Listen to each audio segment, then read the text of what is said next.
George C. Scott was an immensely talented actor, a star of screen, stage and television. He was born on October 18, 1927 in Wise, Virginia, to Helena Agnes Slemp and George Dewey Scott.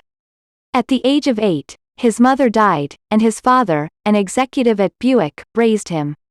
In 1945, he joined the United States Marines and spent 4 years with them, no doubt an inspiration for portraying General George S. Patton years later.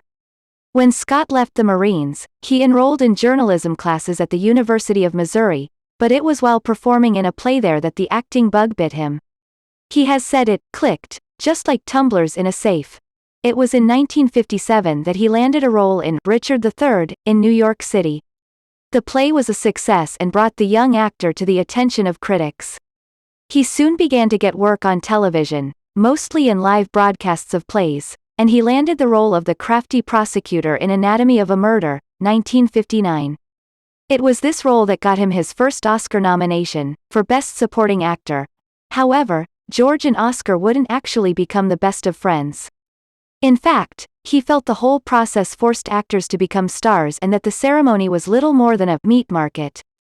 In 1962, he was nominated again for Best Supporting Actor, this time opposite Paul Newman in The Hustler, 1961, but sent a message saying, "No, thanks," and refused the nomination. However, whether he was being temperamental or simply stubborn in his opinion of awards, it did not seem to stop him from being nominated in the future. Anatomy and The Hustler were followed by the clever mystery The List of Adrian Messenger, 1963, in which he starred alongside Kirk Douglas, Robert Mitchum and cameos by major stars of the time, including Burt Lancaster and Frank Sinatra. It's a must-see, directed by John Huston with tongue deeply in cheek. The following year, Scott starred as General Buck Turgidson in Stanley Kubrick's comical anti-war film Dr. Strangelove or How I Learned to Stop Worrying and Love the Bomb, 1964. This became one of his favorites and he often said that he felt guilty getting paid for it, as he had so much fun making it. Another comedy followed, The Flim Flam Man, 1967, with Scott playing a smooth-talking con artist who takes on an apprentice whom he soon discovers has too many morals. 3 years followed, with some smaller television movies, before he got the role for which he will always be identified, the aforementioned General Patton in Patton, 1970. This was a war movie that came at the end of a decade where anti-war protests had rocked a nation and become a symbol of youth dissatisfied with what was expected of them. Still, the actor's portrayal of this aggressive military icon actually drew sympathy for the controversial hero. He won the Oscar this time, but stayed at home watching hockey instead. A pair of films that he made in the early 1980s were outstanding.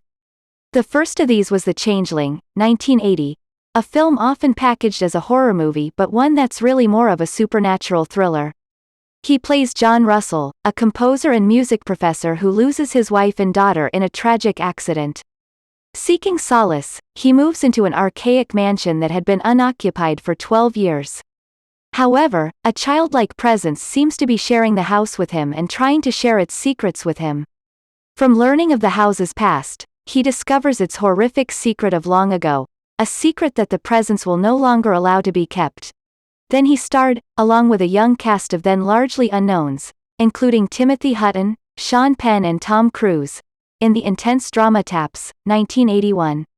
He played the head of a military academy that's suddenly slated for destruction when the property is sold to local developers who plan to build condos. The students take over the academy when they feel that the regular channels are closed to them. Scott kept up in films, television and on stage in the later years of his life. Broadway dimmed its lights for 1 minute on the night of his death.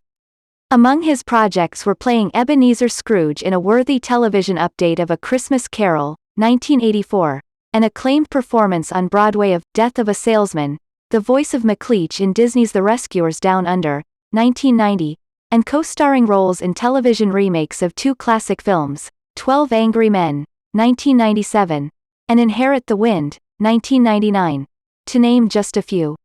After his death the accolades poured in, with Jack Lemmon saying, "George was truly one of the greatest and most generous actors I have ever known," while Tony Randall called him, "the greatest actor in American history."